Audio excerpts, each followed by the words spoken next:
जय गुरुजी, शुक्राना गुरुजी, अनंतम अनंतम शुक्राना गुरुजी। गुरुजी महाराज जी के श्री चरणों में कोटि कोटि प्रणाम और गुरुजी की प्यारी सभी संगत को जय गुरुजी। संगत जी, जब भी गुरुजी किसी भक्त को अपनी शरण में स्वीकार करते हैं तो उस पल से उसकी जिंदगी कभी पहले जैसी नहीं रहती। गुरुजी किसी न किसी माध्यम से, चाहे वह सत्संग हो, कोई संदेश हो, कोई इंसान हो या कोई परिस्थिति हो, बार बार ये एहसास करवाते रहते हैं कि मैं तुम्हारे साथ हूँ। कई बार हम सोचते हैं कि हम अकेले हैं, लेकिन गुरुजी अपने अदृश्य हाथों से हमें संभाले रखते हैं, हमें गिरने नहीं देते, सही समय पर सही रास्ता दिखा देते हैं। गुरुजी की छत्र छाया में रहने का सबसे बड़ा अनुभव यही है कि जीवन की मुश्किलें खत्म नहीं होती, लेकिन उन्हें पार करने की ताकत मिल जाती है। जहां इंसान हार मानने लगता है, वहीं गुरुजी अपनी कृपा से नए रास्ते खोल देते हैं। गुरुजी हमें कभी किसी चीज की कमी महसूस नहीं होने देते, चाहे वह हिम्मत हो, सहारा हो या आशीर्वाद। आज जो सत्संग हम सुनने जा रहे हैं वो भी इसी बात का प्रमाण है। जब गुरुजी अपने भक्त का हाथ पकड़ लेते हैं तो फिर हर परिस्थिति में उसका मार्गदर्शन करते हैं और हर कदम पर अपने होने का एहसास करवाते हैं। संगत जी, आज का सत्संग बहुत ही सुंदर, बहुत ही प्यारा सत्संग है। गुरुजी महाराज जी की बहुत ही प्यारी और ब्लेस संगत राधा आंटी का सत्संग है। तो चलिए संगत जी, पूरे श्रद्धा भाव के साथ इस सत्संग को शुरू करते हैं। जय गुरुजी, शुक्राना गुरुजी, अनंतम अनंतम शुक्राना गुरुजी। संगत जी, सबसे पहले मैं गुरुजी महाराज जी के श्री चरणों में कोटि कोटि नमन करती हूँ। आज के इस सत्संग को शेयर करने से पहले मैं हाथ जोड़कर गुरुजी से क्षमा मांगती हूँ कि अगर मुझसे बोलने में, समझने में या भाव में कोई गलती हो जाए तो मुझे माफ़ करना। संगत जी, आज मैं वही सुनाऊंगी जो गुरुजी महाराज मुझसे बुलवाएंगे, क्योंकि बिना उनकी मर्जी के तो एक पत्ता भी नहीं हिलता। संगत जी, मेरी जर्नी गुरुजी के साथ दिसंबर 2015 में शुरू हुई। उस समय मेरी लाइफ का बहुत ही मुश्किल दौर चल रहा था। संगत जी, एक दिन मेरे पैरों पर अचानक स्कूटर गिर गया। इतनी बुरी तरह गिरा कि मेरे पैरों की हड्डियां कई जगह से टूट गई। उस समय जो दर्द था वो शब्दों में बयां करना बहुत मुश्किल है। ऐसा लग रहा था जैसे पैरों में जान ही नहीं रही। डॉक्टर के पास लेकर गए, एक्सरे हुआ, प्लास्टर चढ़ा और डॉक्टरों ने साफ कह दिया कि फ्रैक्चर बहुत सीरियस है, रिकवरी में बहुत समय लगेगा। संगत जी, उस हादसे के बाद मेरी पूरी जिंदगी जैसे रुक सी गई। जो इंसान हमेशा भाग दौड़ में रहता था, हर किसी की सेवा करता था, वही इंसान अब बिस्तर पर आ गया था। एक एक काम के लिए दूसरों पर निर्भर होना पड़ता था। कभी कभी मन में निराशा भी आ जाती कि पता नहीं कब ठीक हो पाऊंगी। 1 साल तक संगत जी मेरे पैरों की हड्डियां ठीक ही नहीं हुई। डॉक्टर भी हैरान थे कि रिकवरी इतनी स्लो क्यों है। कई बार प्लास्टर बदला गया, दवाइयां चली, लेकिन आराम नामात्र था। संगत जी, उस समय मानसिक स्थिति भी बहुत कमजोर हो जाती है। जब इंसान लंबे समय तक दर्द में रहता है, रात को नींद नहीं आती थी, करवट बदलना भी मुश्किल होता था। कई बार आंखों में आंसू आ जाते थे। मैं ऊपर वाले से यही पूछती थी कि आखिर मेरी क्या गलती है, लेकिन शायद संगत जी ये सब गुरुजी की कृपा का ही प्लान था। क्योंकि जब गुरुजी बुलाते हैं तो पहले इंसान को खाली करते हैं ताकि वो पूरी तरह उनकी शरण में आ सके। फिर एक दिन संगत जी मेरे हस्बैंड के बेस्ट फ्रेंड हमारे घर आए। वो हमारे बहुत करीबी थे और अक्सर हमारे घर आते जाते रहते थे। उन्होंने मुझे उस हालत में देखा, बिस्तर पर, पैरों में प्लास्टर, चलने में असमर्थ, तो उनकी आंखों में भी करुणा आ गई। उन्होंने बहुत प्यार से कहा कि भाभी, आप तो हमारी इतनी सेवा करते थे। हम कभी सुबह 4 बजे आ जाते थे, कभी अचानक आ जाते थे, लेकिन आपका किचन हमेशा हमारे लिए खुला रहता था। आपने हमें कभी मना नहीं किया। आज मेरी बारी है कि मैं आपके लिए कुछ करूं। फिर उन्होंने कहा कि भाभी, मैं आपको एक जगह लेकर जाना चाहता हूँ, आप मेरे साथ जरूर चलो। संगत जी, मैंने तुरंत मना कर दिया। मैंने कहा कि मैं पिछले 1 साल से बेड रेस्ट पर हूँ, मेरे पैरों पर प्लास्टर है, मैं खड़ी भी नहीं हो पाती ठीक से, मैं कैसे जाऊंगी, मैं कहीं भी नहीं जाने वाली। लेकिन संगत जी, वो भी गुरुजी की संगत थे। उन्होंने बहुत ही विश्वास के साथ कहा कि भाभी, मैं आपको अपने गुरुजी के पास ले जाना चाहता हूँ। जिन गुरुजी ने मुझे फर्श से अर्श तक पहुंचाया है, क्या वो गुरुजी आपको ठीक नहीं करेंगे? आप मेरी रिक्वेस्ट पर चलो, मैं आपके लिए व्हील चेयर अरेंज कर दूंगा, आपको कोई परेशानी नहीं होने दूंगा। उनकी बातों में इतना विश्वास था कि मेरे मन में भी हल्की सी आशा की किरण जगी। संगत जी, असल में गुरुजी का बुलावा था, इसलिए परिस्थितियां अपने आप बनती चली गई। उस समय गुरुजी का सत्संग आर्य समाज मंदिर में हो रहा था।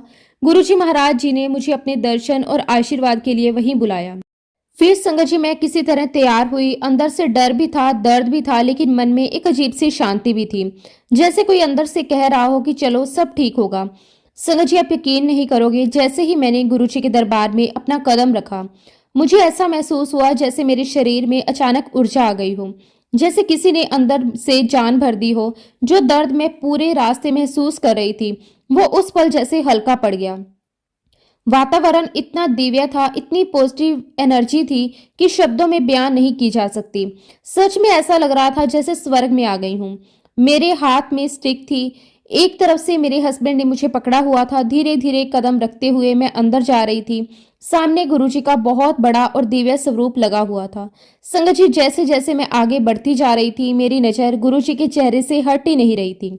ऐसा लग रहा था जैसे गुरुजी मुझे देख रहे हैं, जैसे वो मुझे पहचानते हैं, जैसे मैं पहली बार नहीं बल्कि बहुत जन्मों बाद उनसे मिल रही हूँ। मैंने गुरुजी को प्रणाम किया। उस पल आंखों में आंसू थे, दिल में भाव थे और मन पूरी तरह शांत हो गया था। लेकिन संगत जी, जब मैंने दरबार में चारों तरफ देखा तो ना कोई चेयर खाली थी, ना नीचे बैठने की कोई जगह। उस समय मन में एक प्यारी सी शिकायत आई और मैंने गुरुजी से मन ही मन कहा कि गुरुजी, आप बहुत प्यारे हो, बहुत अच्छे हो। आपने मुझे अपने दरबार में बुला तो लिया, लेकिन अब मैं बैठूंगी कहाँ? और संगत जी, गुरुजी तो अंतर्यामी हैं, भक्त के मन की बात तुरंत सुन लेते हैं। तभी वहां नीचे बैठी एक आंटी ने मुझे देखा और तुरंत कहा कि आंटी, आप यहाँ बैठ जाओ, मैं अपने दोनों बच्चों को अपनी गोदी में बिठा लेती हूँ। संगत जी, उस पल मुझे ऐसा लगा जैसे खुद गुरुजी ने मेरे लिए जगह बनाई हो। और तब मैंने मन ही मन गुरुजी से कहा कि वाह गुरुजी, आपने मुझे बुला तो लिया। यहाँ मेरे पैरों की सारी हड्डियां टूटी हुई हैं, मैंने अभी कोई एक्सरे भी नहीं करवाया। मुझे नहीं पता कि वह जुड़ी हैं या नहीं। अब मुझे नीचे बैठना पड़ रहा है गुरुजी, कहीं ऐसा ना हो कि मेरी और हड्डियां टूट जाएं, क्योंकि संगत जी, मेरे पैरों की हालत पहले से ही बहुत खराब थी। डॉक्टरों ने साफ कहा हुआ था कि जरा सी भी गलत मूवमेंट हुई तो फ्रैक्चर बढ़ सकता है। उस समय मन में डर भी था और दर्द भी था, लेकिन साथ साथ गुरुजी पर विश्वास भी था। खैर संगत जी, मैंने मन ही मन गुरुजी का नाम लिया, जय गुरुजी बोला और धीरे धीरे नीचे बैठ गई। जैसे ही मैं बैठी, मुझे लगा कि किसी ने मुझे सहारा दे दिया हो। जो दर्द बैठते समय होना चाहिए था, वो उतना महसूस नहीं हुआ। और उस पल मेरे दिल में एक ही भावना आई, गुरुजी, आपने बुलाया है तो संभाल भी आप ही लोगे। सत्संग शुरू हो गया। वातावरण बहुत दिव्य था, भजन चल रहे थे, गुरुजी की महिमा सुनाई जा रही थी। संगत जी, मैं पूरी तरह उस माहौल में खोती जा रही थी। जैसे जैसे समय बीत रहा था, मुझे अपने दर्द का एहसास कम होता जा रहा था और आनंद बढ़ता जा रहा था। ऐसा लग रहा था जैसे कोई अंदर से मुझे शांति दे रहा हो। संगत जी, गुरुजी के सत्संग में बैठे बैठे मुझे लगभग 1.5 घंटा हो चुका था। आमतौर पर मैं घर पर 10 से 15 मिनट भी एक पोजीशन में नहीं बैठ पाती थी, लेकिन वहां 1.5 घंटा कब निकल गया मुझे पता ही नहीं चला। ये भी मेरे लिए किसी चमत्कार से कम नहीं था। उस दिन संगत जी, सत्संग में मैं और मेरे हस्बैंड के साथ हमारी मेड भी आई थी। मेरे साथ मेरी 6 साल की छोटी बेटी भी थी। परिवार के बाकी सभी लोगों को चेयर पर बैठने का मौका मिल गया था। मेरी बेटी को भी किसी ने गोद में बिठा लिया था। मेरे हस्बैंड को भी चेयर मिल गई थी। मेरी मेड भी आराम से बैठ गई थी। लेकिन संगत जी, शायद गुरुजी महाराज जी को मुझे नीचे ही बैठाना था, क्योंकि जिस लाइन में मैं बैठी हुई थी वहां पर एक भी चेयर नहीं लगाई गई थी। उस समय भी मन में यही भाव आया कि गुरुजी की मर्जी के बिना कुछ नहीं होता, जरूर इसमें भी कोई कारण होगा। संगत जी, उसी लाइन में थोड़ा आगे एक बुजुर्ग अंकल बैठे हुए थे। उनकी उम्र लगभग 80 साल के आसपास होगी, लेकिन व्यक्तित्व इतना स्मार्ट, इतना डैशिंग था, देखकर लगता ही नहीं था कि वो इतने बुजुर्ग हैं। उनका चेहरा बहुत तेजस्वी था, आंखों में अलग ही चमक थी और बैठने का अंदाज बहुत शाही था। वो अंकल अपनी चेयर पर बैठे हुए थे। उन्होंने मेरी मेड को अपने पास बुलाया। जब मेरी मेड उनके पास गई तो उन्होंने कहा कि उन आंटी को मेरे पास लेकर आओ। जब संगत जी, मेरी मेड ने आकर मुझे बताया तो मैंने तुरंत मना कर दिया। मैंने कहा कि मैं कहीं भी उठकर नहीं जाऊंगी, अभी तो मैं किसी तरह बैठी हूँ। अब तो मैं फाइनली जब यहाँ से जाना होगा तभी उठूंगी। मेरे पैरों में फ्रैक्चर है, मैं बार बार उठ नहीं सकती। और ऐसा बोलकर संगत जी, मैंने अंकल को मना करवा दिया। लेकिन संगत जी, वो अंकल बार बार मेरी तरफ देख रहे थे। जितनी बार मेरी मेड मुझे देखने आती, उतनी बार अंकल उसे फिर कहते, आंटी को यहाँ लेकर आओ। 2 बार 3 बार मैंने साफ मना कर दिया, लेकिन संगत जी, चौथी बार अंकल ने मेरी मेड से कहा, मैं हुक्म दे रहा हूँ, मैं परमिशन नहीं ले रहा हूँ, आप उनको उठाकर मेरे पास लेकर आओ। संगत जी, जब मेरी मेड ने आकर मुझे ये बात बताई तो मैं थोड़ा चौंक गई, क्योंकि उनके शब्दों में एक अजीब सा अधिकार था, जैसे कोई अपना ही बोल रहा हो, जैसे कोई बड़ा हमें आदेश दे रहा हो। संगत जी, यहाँ मैं आपको एक बात और बताना चाहती हूँ। जब मैं सत्संग में बैठी थी, तब से लगातार मेरी आंखों से आंसू निकल रहे थे। मुझे खुद समझ नहीं आ रहा था कि मैं क्यों रो रही हूँ। ना तो मुझे कोई दुख याद आ रहा था, ना कोई तकलीफ, फिर भी आंसू रुक नहीं रहे थे। ऐसा लग रहा था जैसे अंदर का सारा बोझ निकल रहा हो, जैसे गुरुजी मुझे अंदर से हल्का कर रहे हो, जैसे आत्मा को कोई छू रहा हो। खैर संगत जी, आखिरकार मेरी मेड ने मुझे सहारा दिया और धीरे धीरे उठाकर अंकल के पास लेकर गई।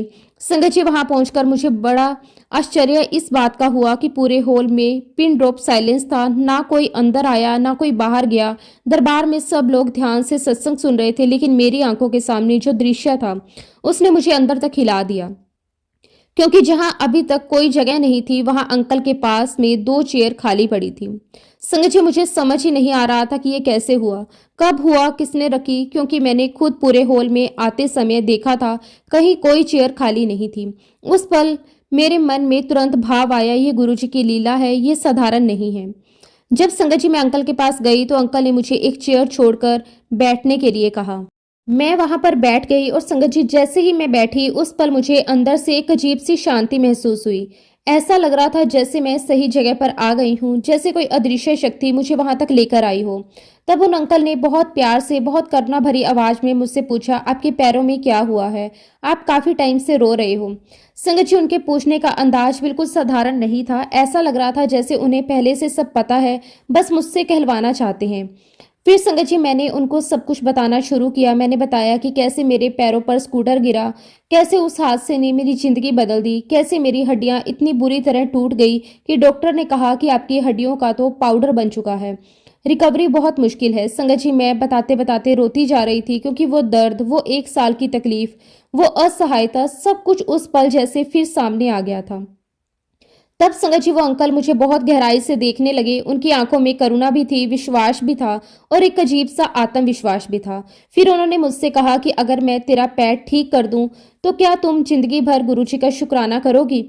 संगत जी, ये सुनकर मैं एक पल के लिए चौंक गई, लेकिन पता नहीं क्यों उस समय मुझे उनके शब्दों पर बिल्कुल भी शक नहीं हुआ। मैंने तुरंत कहा कि हाँ जी, मैं जिंदगी भर गुरुजी का शुक्राना करूंगी। संगत जी, उसी समय उन्होंने अपनी जेब से 2 रुद्राक्ष निकाले और मेरे हाथों में रख दिए। उन्होंने मुझे कहा कि इन्हें अपने दोनों हाथों में पकड़ो और अपने थाइस पर दोनों हाथों से रब करो। संगत जी, मैंने बिल्कुल वैसा ही किया जैसा उन्होंने कहा। फिर उन्होंने कहा कि अब अपनी आंखें बंद करो और गुरुजी का मंत्र जाप करो। संगत जी, जैसे ही मैंने आंखें बंद की, गुरुजी का नाम लेना शुरू किया, मुझे ऐसा महसूस होने लगा जैसे मेरे शरीर में कंपन हो रहा हो, जैसे कोई ऊर्जा अंदर घूम रही हो, जैसे पैरों में गर्माहट फैल रही हो। मुझे समय का भी अंदाजा नहीं रहा, मैं बस गुरुजी का नाम लेती रही। थोड़ी देर बाद संगत जी उन अंकल ने धीरे से मेरा पैर उठाया और अपनी गोद में रख लिया। संगत जी, उस पर मुझे बहुत हिचकिचाहट हो रही थी, क्योंकि मैं किसी अनजान व्यक्ति के सामने अपने पैर कैसे रखूं। लेकिन पता नहीं क्यों उस दिन ऐसा लग रहा था जैसे मेरे अंदर से हिचकिचाहट खत्म हो गई हो, जैसे कोई मुझे कह रहा हो सब ठीक है, भरोसा रखो। और संगत जी, उस समय एक और अजीब अनुभव हुआ। ऐसा लग रहा था जैसे पूरी दुनिया गायब हो गई हो, जैसे वहां सिर्फ मैं और वो अंकल ही हो। आसपास बैठे लोग, दरबार, आवाजें, सब कुछ जैसे दूर हो गया था। अंकल ने बहुत प्यार से मेरे पैरों को अपनी गोदी में रखा, अपने हाथों से रब किया और कुछ देर आंखें बंद रखी जैसे कोई प्रार्थना कर रहे हों। और फिर थोड़ी देर बाद उन्होंने कहा कि जाओ, तुम खुद चलकर जाओ और गुरुजी का शुक्राना कर आओ। संगत जी, ये सुनकर मैं घबरा गई। मैंने तुरंत कहा, अंकल मैं शायद चल नहीं पाऊंगी, मेरे पैरों में फ्रैक्चर है। तब उन्होंने बहुत विश्वास के साथ कहा, नहीं, धीरे धीरे जाओ, लेकिन तुम्हें खुद जाना है। संगत जी, उनके शब्दों में इतना विश्वास था, इतना आदेश था कि मुझे भी हिम्मत आ गई। मैंने धीरे धीरे उठने की कोशिश की और आश्चर्य की बात, उस समय जो दर्द मुझे हर मोमेंट में होता था वो उतना महसूस नहीं हुआ। फिर संगत जी मैं आराम आराम से कदम रखते हुए गुरुजी के पास गई, उनके चरणों में माथा टेका, दिल से शुक्राना किया। उस पल मेरी आंखों से आंसू रुक ही नहीं रहे थे, लेकिन वो दर्द के आंसू नहीं थे, वो प्यार के आंसू थे, वो विश्वास के आंसू थे। जब संगत जी मैं वापस लौटी तब तक वो अंकल भी गुरुजी को माथा टेकने के लिए लाइन में लग चुके थे। संगत जी, उस दिन एक अजीब सा कनेक्शन था। वो अंकल मुझे देखे जा रहे थे और मैं उनको देखे जा रही थी, जैसे हम दोनों जानते हो कि कुछ विशेष हुआ है। लेकिन संगत जी, सबसे बड़ी बात तो ये है कि उसके बाद मैंने बहुत सारे सत्संग अटेंड किए, बहुत सारी कॉमन संगत से मिलती रही, लेकिन वो अंकल मुझे फिर कभी दिखाई नहीं दिए। ना किसी ने उनके बारे में बताया, ना मैंने उन्हें दोबारा देखा। और संगत जी, उस दिन हम लोग गुरुजी की आज्ञा लेकर उनको माथा टेक कर अपने घर वापस आ गए। रात को संगत जी मैं अपने बिस्तर पर लेटी हुई थी, शरीर थका हुआ था लेकिन मन बहुत शांत था। जैसे अंदर कोई दिव्य अनुभव बैठ गया हो। रात के करीब संगत जी 3 या 4 बजे का समय होगा। अचानक मुझे अपने पैरों पर कुछ पानी के छींटों का एहसास हुआ। संगत जी उसी समय पूरे कमरे में गुलाबों की खुशबू फैल चुकी थी, इतनी तेज, इतनी गहरी कि पूरा वातावरण सुगंधित हो गया। खुशबू इतनी ज्यादा थी संगत जी कि मुझे सांस लेना तक मुश्किल लगने लगा। मेरी आंखें बंद थी क्योंकि संगत जी मेरे हस्बैंड का जोली नेचर है, तो मुझे ऐसा लगा कि शायद ये उठ गए होंगे और मेरे ऊपर पानी छिड़क रहे होंगे। जैसे ही संगत जी मैंने अपनी आंखें खोली, आप बिलीव नहीं करोगे लेकिन जो मैं अब आपको बताने जा रही हूँ वो मेरे जीवन का सबसे दिव्य, सबसे अद्भुत और सबसे अनमोल अनुभव है। जैसे ही संगत जी मैंने अपनी आंखें खोली, मेरे सामने जो दृश्य था उसे देखकर मैं कुछ पल के लिए बिल्कुल स्तंभ रह गई। सांस जैसे रुक गई हो, दिल की धड़कन तेज हो गई। मेरे सामने रेड चोले के अंदर गुरुजी महाराज साक्षात खड़े थे। संगत जी वो कोई सपना नहीं था, क्योंकि मैं पूरी तरह जाग रही थी। मुझे सब कुछ स्पष्ट दिखाई दे रहा था। कमरे की हर चीज, उनके सामने खड़े होने की अनुभूति इतनी वास्तविक थी कि शब्दों में बयां करना बहुत मुश्किल है। गुरुजी महाराज जी के चेहरे पर दिव्य तेज था, आंखों में अपार करुणा और मुस्कान में ऐसा अपनापन जैसे पिता अपने बच्चे को देखने आए हों। संगत जी गुरुजी महाराज जी के माथे पर जो तिलक था वो साधारण तिलक नहीं था, वह ज्योत के रूप में चमक रहा था, जैसे कोई दिव्य प्रकाश जल रहा हो। उनके पूरे शरीर से बहुत ही स्ट्रॉन्ग फ्रेगनेंस निकल रही थी, वही गुलाब की सुगंध, लेकिन उससे भी ज्यादा दिव्य, जैसे फूलों की खुशबू नहीं बल्कि किसी आध्यात्मिक लोक की महक हो। उस पर संगत जी मेरे शरीर में कंपन हो रहा था, आंखों में आंसू अपने आप निकल रहे थे। मैं कुछ बोल भी नहीं पा रही थी, बस उन्हें देखती जा रही थी।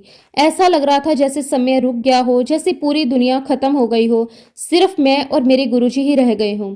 और संगत जी सिर्फ मुझे ही नहीं, उसी रात गुरुजी महाराज जी ने मेरे हस्बैंड को भी दर्शन दिए। संगत जी मेरी बेटी को तो इतने सुंदर तरीके से दर्शन दिए जैसे गुरुजी ने खुद चेयर खींची और उस पर बैठ गए और फिर उसे दर्शन दिए। मेरी बेटी ने ये सब अपनी आंखों से देखा। संगत जी आप सोच सकते हो एक छोटे बच्चे को इतना क्लियर विजन बिना किसी डर के, ये अपने आप में कितना बड़ा प्रमाण है। अगले दिन सुबह जब मेरी मेड आई तो मैंने उससे कहा कि कल मुझे गुरुजी महाराज जी ने अपने दर्शन दिए। तो मेरी मेड मुस्कुराकर बोली, आप सत्संग में इतना रो रहे थे, गुरुजी महाराज जी को दर्शन देने आना ही पड़ा। संगत जी उसकी बात सुनकर मेरा दिल भी भर आया। और तो और संगत जी आप बिलीव नहीं करोगे, उस दिन सुबह मैं अपने आप बिना किसी स्टिक के चल पा रही थी। जिस इंसान को 1 साल से सहारे की जरूरत थी वो अचानक बिना सहारे चलने लगा, ये मेरे लिए किसी चमत्कार से कम नहीं था।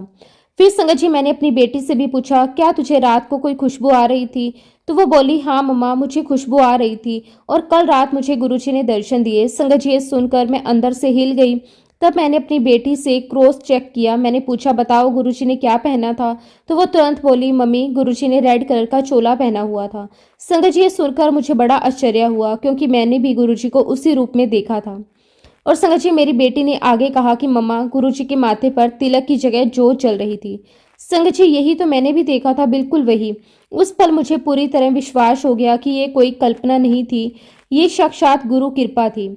संगत जी उस दिन से मेरा पैर बिल्कुल ठीक हो गया। गुरुजी की कृपा देखिए, उसके 1-2 दिन बाद ही हमारा वैष्णो देवी जाने का प्लान बन गया। संगत जी मैं खुद सोच रही थी, जो मैं चल भी नहीं पा रही थी, मैं वैष्णो देवी कैसे जाऊंगी, लेकिन जब गुरुजी साथ हों तो रास्ते अपने आप बन जाते हैं।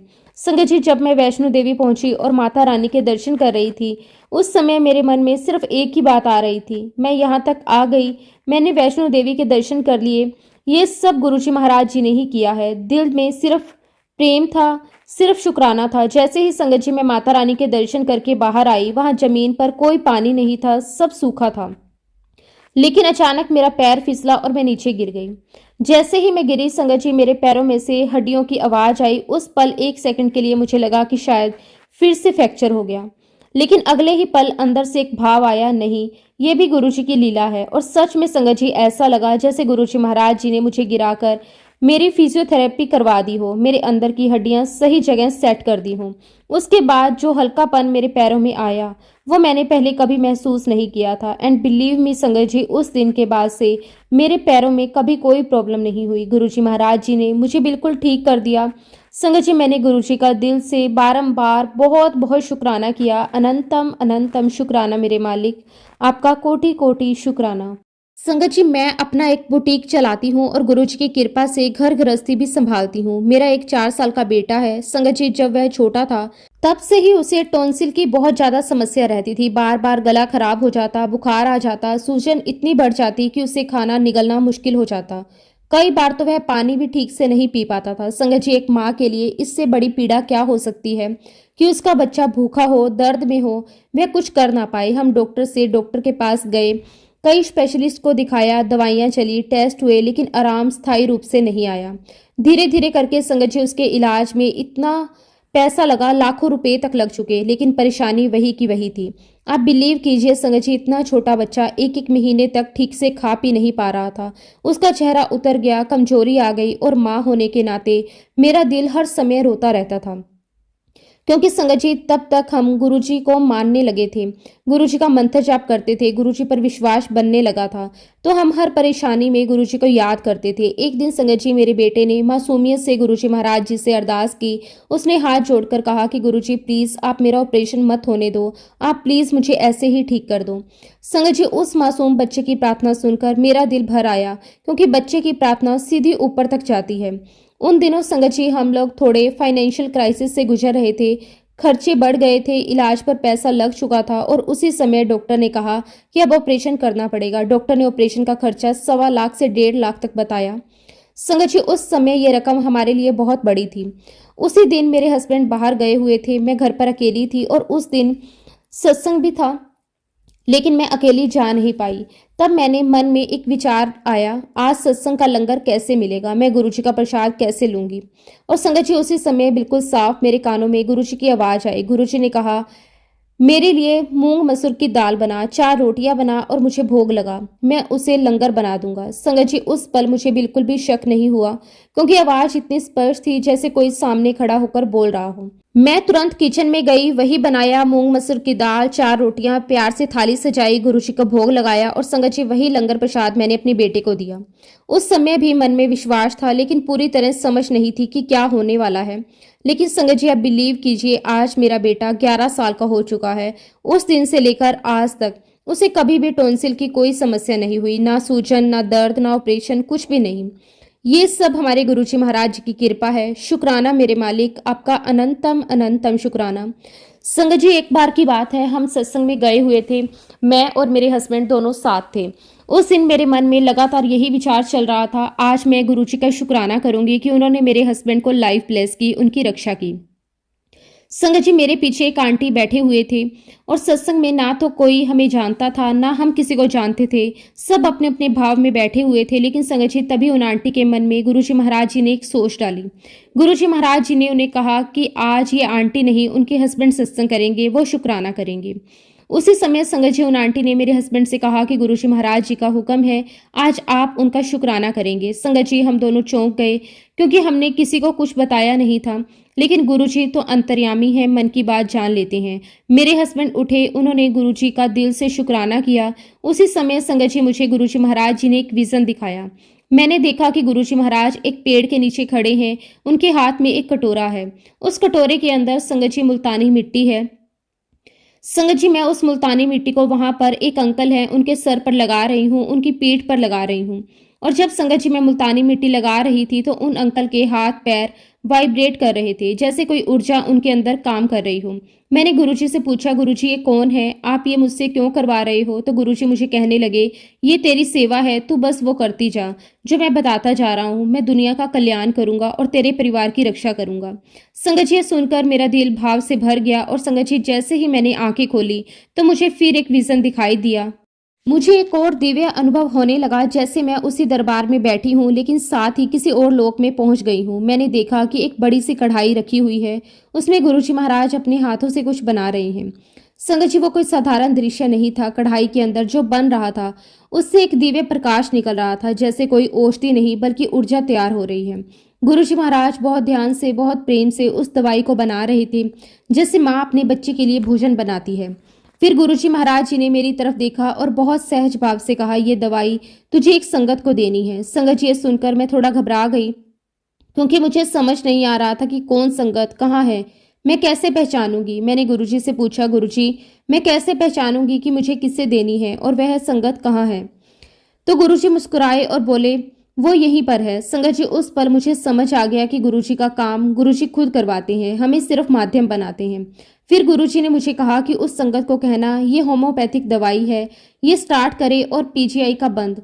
संगत जी, ये शब्द बहुत स्पष्ट थे, जैसे कोई आदेश हो। और उसी समय गुरुजी महाराज जी ने मुझे एक और विजन दिखाया। मैंने देखा कि उसी दरबार में एक लड़का आया हुआ है, बहुत परेशान, बहुत व्याकुल। वह गुरुजी से कह रहा है कि मेरी बहन को मुक्त कर दो, मेरी शादी नहीं हो रही। संगत जी, उसकी आवाज में दर्द था, लाचारी थी। और उसी समय मुझे एक दृश्य दिखाई दिया। मैंने देखा कि कहीं एक मजार है और उस मजार के आसपास जमीन में बहुत सारी चिमटे गड़े हुए हैं, जैसे किसी ने कोई टोटका किया हो या कोई कर्म बांध दिए हों। मैंने देखा कि एक लड़की बहुत खूबसूरत है, वह वहां आती है और एक एक करके जमीन में गड़े सारे चिमटे निकालती है और सब फेंक देती है। फिर उसे मजार के अंदर से एक प्रसाद मिलता है, लेकिन संगत जी, उसने उस प्रसाद का सम्मान नहीं किया। उसने उस प्रसाद को बाहर लाकर पत्थर में चूर चूर कर दिया और जमीन पर बिखेर दिया। जो भी संगत अंदर से बाहर आ रही थी, सब लोग उस प्रसाद के ऊपर से चलकर जा रहे थे। संगत जी, ये दृश्य बहुत विचलित करने वाला था। तब गुरुजी ने मुझे कहा कि कर्मों का फल है, इसकी मुक्ति नहीं होनी है।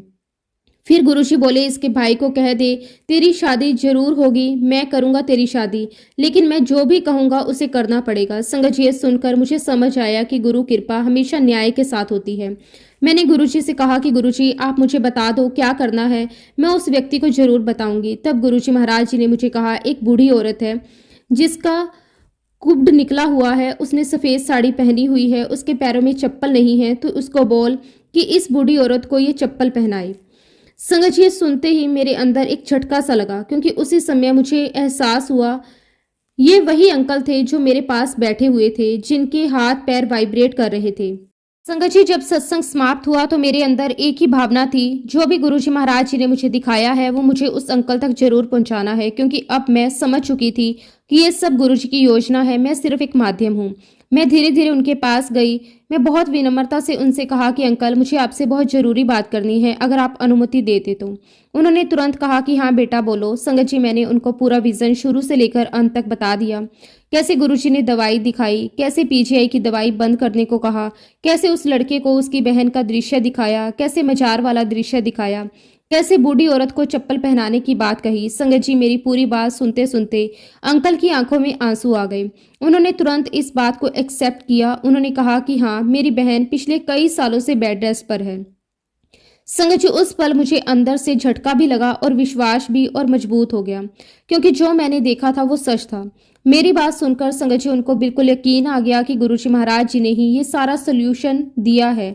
और संगत जी, सबसे बड़ी बात, जो दवाई अंकल जी की चल रही थी वह सच में पीजीआई से चल रही थी। संगत जी, आप सोच सकते हो, मुझे तो उनके बारे में कुछ पता ही नहीं था, लेकिन गुरुजी सब जानते थे। जो गुरुजी महाराज जी ने बताया, अंकल ने वैसा ही किया। धीरे धीरे उनकी दवाइयां बंद हो गई। संगत जी, अब बारी थी उस बूढ़ी औरत की। अंकल ने कहा कि हमारे गांव में, हमारे घर के बाहर से एक ऐसी ही औरत निकलती थी, लेकिन बहुत साल हो गए, पता नहीं अब मिलेगी या नहीं, मैं जाकर देखता हूँ। संगत जी, उन्होंने सच में बहुत ढूंढा, कई लोगों से पूछा, पुरानी जगहों पर गए और आखिरकार वह लेडी उन्हें मिल गई।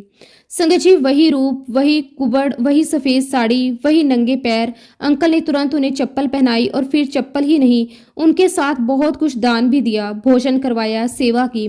संगत जी, उस सेवा के बाद जैसे उनके जीवन की दिशा बदल गई। कुछ समय बाद उनकी शादी की बात पक्की हो गई। यहाँ तक कि संगत जी, जिस गुरुद्वारे में उनकी शादी हुई वहाँ 19 सीढ़ियाँ थी। जब संगत जी मैंने ये बात बताई तो आप यकीन नहीं करोगे, उन अंकल ने कई गुरुद्वारे में जाकर सीढ़ियां गिनी, एक एक जगह जाकर, सिर्फ ये देखने के लिए कि कहाँ 19 सीढ़ियां हैं। और बहुत ढूंढने के बाद उन्हें वो गुरुद्वारा मिला जहाँ सच में 19 सीढ़ियां थी।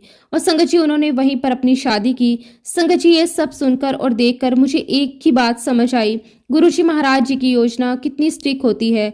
वो जैसा बताते हैं वैसे ही जीवन में घटित होता है। ये सब गुरुजी महाराज जी की मेहर है। वो जैसा जैसा मुझे बताते गए, मैं संगत को बताती रही और वैसा ही उनके जीवन में घटित होता चला गया। शुक्राना मेरे मालिक, आपका अनंतम अनंतम शुक्राना, जो आप अपनी संगत को इतना ब्लेस करते हो। संगत जी, एक बार की बात है, हमारे घर पर गुरुजी की गद्दी लगी हुई थी। मैं गुरुजी की गद्दी के सामने बैठी हुई थी, मन बहुत शांत था। और तभी संगत जी, गुरुजी महाराज जी की मुझे आवाज़ सुनाई दी।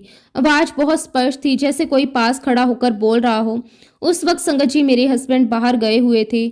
अपने किसी फ्रेंड के साथ। गुरुजी महाराज जी की आवाज मेरे कानों में आई, अपने हस्बैंड को वापस घर बुला, उसका एक्सीडेंट हो सकता है। संगत जी ये सुनते ही मेरा दिल जोर जोर से धड़कने लगा। मैंने एक सेकंड भी देर नहीं की, उसी वक्त अपने हस्बैंड को फोन किया और कहा, जितनी जल्दी हो सके आप घर वापस आ जाओ और अपने फ्रेंड को कहो कि वह आपको बिल्कुल सही सलामत घर छोड़कर जाए। संगत जी मेरे हस्बैंड ने मेरी बात सीरियसली ली और थोड़ी देर में घर वापस आ गए। और इस बीच में संगत जी हमारे घर पर एक ज्योतिषी आए हुए थे। जब उन्होंने मेरे हस्बैंड की पत्रिका देखी तब संगत जी उन्होंने भी बिल्कुल यही बात बोली, कुछ समय आपके हस्बैंड के लिए बहुत भारी है और ऐसा योग बन रहा है जैसे आपके हस्बैंड की डेथ हो जाएगी, क्योंकि किसी ने आपके घर पर ब्लैक मैजिक किया हुआ है। ये शब्द जब उन पंडित जी ने बोले तो एक पल के लिए माहौल बिल्कुल भारी हो गया। ऐसा लगा जैसे कमरे की हवा भी रुक गई हो, लेकिन उसी क्षण मेरे अंदर से एक अलग ही शक्ति उठी, जैसे किसी ने भीतर से कह दिया हो कि डरना नहीं, डगमगाना नहीं। फिर उन पंडित जी ने हमें समझाना शुरू किया कि ग्रह बहुत खराब चल रहे हैं, किसी ने बाधा डाली है, किसी ने नजर लगाई है, यदि तुरंत उपाय नहीं किया तो बहुत बड़ा अनर्थ हो सकता है। उन्होंने बड़ी गंभीरता से कहा कि आप ऐसा करो कि मुझे घी का डिब्बा दे दो, मैं विशेष पूजा कर दूंगा, सब ठीक हो जाएगा। तभी संगत जी मेरे मन में एकदम से विचार आया, क्या ये सच में कोई समाधान है या ये मेरे विश्वास की परीक्षा है। उसी क्षण मुझे ऐसा अनुभव हुआ जैसे गुरुजी महाराज मुझे देख रहे हों, जैसे वो परख रहे हों कि मैं परिस्थिति में किसका सहारा लेती हूँ, डर का या विश्वास का। मेरे अंदर बहुत स्पष्ट भाव आया कि जब मेरे घर में गुरुजी महाराज जी की गद्दी विराजमान है, जब मैंने उन्हें अपने जीवन का कर्ता धर्ता माना है, तो फिर मैं किसी और से क्यों डरूं। तभी संगत जी मैं उठी, मेरे कदमों में अजीब सी दृढ़ता थी। मैंने मंदिर का दरवाजा खोला। उस समय मेरे अंदर भाव इतना प्रबल था कि मुझे सच में लगा जैसे गुरुजी सामने ही बैठे हों। मैंने पूरे विश्वास के साथ उन पंडित जी को कहा कि मेरे गुरुजी महाराज यहाँ पर बैठे हुए हैं, वो मेरी और मेरे परिवार की रक्षा कर रहे हैं। मुझे पूरा विश्वास है कि मेरे हस्बैंड को कुछ भी नहीं होगा, इसलिए मैं आपको ना तो कुछ दूंगी और ना ही मुझे कुछ उपाय करने हैं। मेरे शब्दों में डर नहीं था, केवल विश्वास था। संगत जी ऐसा कहकर मैंने पंडित जी को मना कर दिया। पंडित जी वहां से चले गए। उस समय मेरे मन में बिल्कुल भी पछतावा नहीं था, बल्कि एक अजीब सी शांति थी, जैसे मैंने सही निर्णय ले लिया हो। फिर संगत जी कुछ दिनों बाद गुरुजी महाराज जी ने मुझे एक विजन दिखाया। वह विजन इतना स्पष्ट था कि आज भी मैं आंख बंद करूं तो सब वैसा ही दिखाई देता है। संगत जी मैंने देखा कि मेरे हस्बैंड ने व्हाइट टी शर्ट और लोअर पहना हुआ है। वो कार में कहीं जा रहे हैं। सड़क सुनसान सी है, हल्की धूप है और अचानक उनकी कार रुक जाती है। संगत जी उनकी कार खराब हो जाती है। उनकी कार का बोनेट खुला हुआ है। एक सरदार जी उनकी कार को चेक कर रहे हैं। तभी जैसे मेरे कानों में कोई चुटकियां बजाने की आवाज आती है, बिल्कुल वैसी आवाज जैसे कोई ध्यान खींचने के लिए चुटकी बजाता है। उसी क्षण गुरुजी ने मुझे कहा कि मैंने तो उसकी गाड़ी का इंजन ऑयल ही खत्म कर दिया है, अब ये जाकर बताए। जब मैंने ये विजन देखा तो मैं समझ गई कि गुरुजी कोई अनहोनी टाल रहे हैं और वाकई में ही संगत जी कुछ ही समय बाद मेरे हस्बैंड की गाड़ी इतनी खराब हुई कि वह एक हफ्ते तक कहीं नहीं जा पाए। उस समय हमें थोड़ा असुविधा जरूर हुई, लेकिन अंदर से हमेशा यही लगता रहा कि ये भी किसी बड़ी सुरक्षा का हिस्सा है। और फिर संगत जी 13 दिसंबर को हमारी मैरिज एनिवर्सरी थी। हम दोनों ने सोचा कि इस बार कुछ अलग करेंगे, थोड़ा समय साथ बिताएंगे, लेकिन उसी समय एक और परिस्थिति आ गई। उस दिन संगत जी उन्हें किसान की सेवा करने बाहर जाना था। वह पहले से योजना बना चुके थे, लोगों से मिलना था, लेकिन तभी अचानक उन्हें बुखार हुआ। टेस्ट करवाया गया। संगत जी मेरे हस्बैंड को कोरोना पॉजिटिव हो गया। उस समय कोरोना का नाम सुनते ही डर लग जाता था, लेकिन संगत जी मेरे मन में फिर वही भाव आया, ये भी गुरुजी की व्यवस्था है। ये कहीं नहीं जा पाए और घर में ही इन्हें क्वारंटाइन करना पड़ा। मैंने पूरे मन से उनकी सेवा की, हर दवाई समय पर दी, काढ़ा बनाया, गुरुजी का नाम लेकर पानी दिया। कई बार रात को उठकर देखती सांस तो ठीक है ना, तब मन ही मन गुरुजी को याद करती। संगत जी मुझे बार बार यही महसूस होता था कि गुरुजी ने इन्हें अपनी शरण में बिठा लिया है, बाहर जाने से रोक लिया है ताकि कोई बड़ी विपत्ति टल जाए। धीरे धीरे उनकी तबीयत ठीक होने लगी। रिपोर्ट नेगेटिव आई। उस दिन मेरी आंखों में आंसू आ गए, डर के नहीं शुक्राने के। संगत जी मुझे पूरी तरह विश्वास हो गया, जो भी हुआ वह गुरुजी ने ही किया। गुरुजी महाराज जी ने मेरे हस्बैंड को अपनी शरण में बिठाकर उनका कल्याण किया, उनको जीवन दान दिया। इस प्रकार संगत जी गुरुजी महाराज जी ने मुझे, मेरे परिवार को बहुत बहुत ब्लेस किया है, बहुत ज़्यादा ब्लेस किया है। मैं गुरुजी महाराज जी का जितना भी शुक्राना करूं उतना कम है। संगत जी सत्संग तो बहुत से हैं, लेकिन अब फिलहाल मैं अपने शब्दों को यहीं पे विराम देती हूँ। जब भी गुरुजी महाराज मुझे आज्ञा देंगे मैं अपना अगला शुक्राना सत्संग आप सबके साथ जरूर शेयर करूंगी। जय गुरुजी, शुक्राना गुरुजी, अनंतम अनंतम शुक्राना गुरुजी। ओम नमः शिवाय, शिवजी सदा सहाय। ओम नमः शिवाय, गुरुजी सदा सहाय। जय गुरुजी, शुक्राना गुरुजी। संगत जी, अगला सत्संग हम देहरादून से एक आंटी का सुनेंगे। बहुत ही सुंदर, बहुत ही प्यारा सत्संग है। जय गुरुजी, शुक्राना गुरुजी। संगत जी, जब गुरुजी जैसा सतगुरु हमें मिल जाता है तो संगत जी हमारे जन्म जन्मांतर सवर जाते हैं, जीवन की नैया पार हो जाती है। फिर चाहे सुख हो दुख हो, एक आस होती है कि गुरुजी बैठे हैं, सब अच्छा ही होगा, सब उत्तम ही होगा। संगत जी, मैं देहरादून से अपना शुक्राना सत्संग, उनकी कृपा का गुणगान करने का प्रयास कर रही हूँ। सत्संग सुनाते टाइम अगर मुझसे कोई गलती हो जाए तो प्लीज़ मुझे क्षमा कर देना। संगत जी, गुरुजी मेरे जीवन में 3 साल पहले आए, जब मेरी मकान मालिक गुरुजी को बहुत मानती थी। संगत जी, मैं ब्राह्मण परिवार से हूँ और हमारे यहाँ गुरुओं की प्रथा नहीं है। जब संगत जी मैंने अपनी लैंडलेडी के घर पर गुरुजी का स्वरूप देखा तो मैं आते जाते उनको प्रणाम करती थी, लेकिन मानती नहीं थी। जब संगत जी मेरी मकान मालकिन ने अपने घर पर गुरुजी का पहला सत्संग किया, तब संगत जी मुझे लंगर प्रसाद बनाने की सेवा मिली। मैं तब इस तरह की सेवा का मूल्य नहीं जानती थी, क्योंकि संगत जी मैं बड़े परिवार से थी, बहुत सारे लोगों का खाना बनाने की आदत थी। तो मैंने उनसे कहा कि आप सत्संग करो, लंगर मैं बना दूंगी। बस संगत जी, वहीं से मेरी यात्रा गुरुजी के साथ शुरू हो गई। जब गुरुजी से जुड़ी तो लाइफ में कुछ खास नहीं चल रहा था। मम्मी पापा इस दुनिया से जा चुके थे, भैया भाभी ने घर से बाहर निकाल दिया था। तो संगत जी मैं किराए पर रहने लगी, एक छोटी सी जॉब करके अपना जीवन जीने लगी। संगत जी, कुछ दिनों में मुझे गुरुजी का सत्संग मिला। कुछ भी समझ नहीं आया, क्योंकि संगत जी कभी ऐसा कुछ देखा ही नहीं था। वहां मुझे गुरुजी का लौकिक स्वरूप प्राप्त हुआ। घर आई तो उसे पहन लिया और अपने काम में व्यस्त हो गई। फिर संगत जी वह लॉकेट एक तरफ से पीला और दूसरी तरफ से नीले स्वरूप वाला था। संगत जी, मैंने सुबह 3 बजे सपने में देखा कि लॉकेट के पीले स्वरूप की तरफ से गुरु नानक देव जी आशीर्वाद मुद्रा में है और नीले स्वरूप की तरफ ठाकुर जी वाले रूप में 2 दांत, कुंगुराले बाल, चमकती आंखें। उस सपने के बाद संगत जी मेरा दुखी अंतर्मन शांत और सहज हो गया। मैं गुरुजी को समझने लगी। इसके बाद संगत जी मैं बद्रीनाथ गई। गुरुजी की कृपा से मुझे हर साल बद्रीनाथ जाने को मिलता है। जब संगत जी मैं बद्रीनाथ गई, संगत जी मैं दर्शन करके सो गई।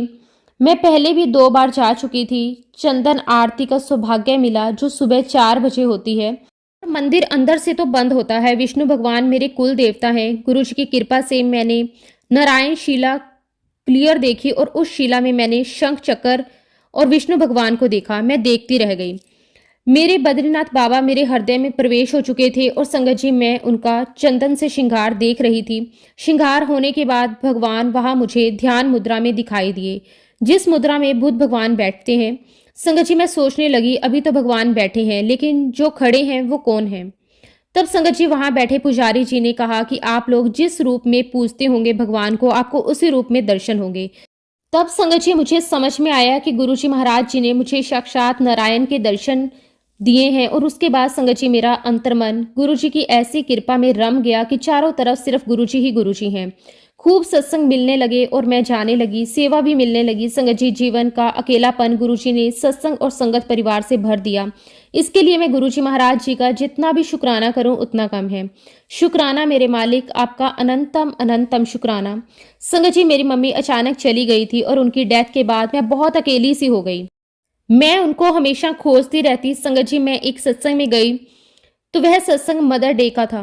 वहां एक आंटी आई जो मेरी मम्मी जैसी दिखाई दे रही थी। मैं उनको देखकर रोने लगी। गुरुजी से कहा, क्या आप मेरी माँ बनेंगे? यह बोलकर संगत जी मैं सत्संग से घर आ गई। संगत जी सुबह मुझे सपना आया कि सफेद रंग का मंदिर है, वहां बहुत ही बड़ी रंगोली बनी हुई है। वह रंगोली भी संगत जी सफेद रंग से बनी हुई है, उसमें बहुत सारे स्वास्तिक बने हुए हैं। तभी संगत जी मैंने एक लेडी को वहां देखा। मैंने उनसे पूछा कि किसने बनाया, तो वो कहने लगी कि पता नहीं। और दूसरी तरफ से संगत जी मेरा भाई कार में मेरी मम्मी को लेकर आया। उस कार में मम्मी बाहर निकली। मम्मी ने हरे रंग की चूड़ियां पहनी हुई थी और सिल्वर बॉर्डर की पीले रंग की साड़ी पहनी हुई थी। मम्मी ने पीछे मुड़कर देखा तो मुझे दिखा कि उन्होंने बिंदी नहीं लगाई। मैं सोचने लगी कि मम्मी बिंदी क्यों नहीं लगा रही, वो तो बिना बिंदी के रहती ही नहीं। जैसे ही संगत जी मैं मम्मी के पास गई, उनके गले को चूमा तो मेरी मम्मी गुरुजी में बदल गई। अब संगत जी मेरे सामने पीले चोले में गुरुजी महाराज जी थे। संगत जी उनकी आंखें मेरी आंखों से मिली। उनके चेहरे की नूर की रोशनी मेरे चेहरे पर थी। तभी संगत जी दूसरी तरफ से मैंने कृष्ण भगवान को नाचते हुए देखा। उनके हाथ में बांसुरी थी और सारे कपड़ों पर मोर बने हुए थे। संगत जी, बिना बिंदी के मम्मी नहीं गुरुजी थे। संगत जी, मेरी मम्मी बिंदी तब लगाती तो वह मम्मी होती, वो तो गुरुजी महाराज जी थे जो मेरी मम्मी की जगह आए थे मेरा दुख दूर करने। तब से संगत जी मैं अपने मम्मी पापा के बिना संभलती चली गई। संगत जी, मैंने गुरुजी से पूछा था कि गुरुपा, मेरे मम्मी पापा आपके पास हैं? तो गुरुजी महाराज जी ने एक स्वप्न दिया कि मेरी मम्मी मुंह ढककर सोई हुई है और पास में एक शिवलिंग है, उस पर तांबे का नाग लगा हुआ है। और देखते ही देखते वो शिवलिंग और नाग बढ़ने लगे और मैं मम्मी को कहने लगी कि मम्मी जल्दी उठो और देखो, भोले बाबा का शिवलिंग बड़ा हो रहा है, सांप भी बढ़ रहा है। और देखते ही देखते संगत जी वो शिवलिंग बड़े मंदिर का शिवलिंग बन गया। ऐसे ही संगत जी मैंने पापा के लिए भी देखा कि केले के बहुत बड़े बड़े पेड़ हैं, पापा वहां आराम से सो रहे हैं।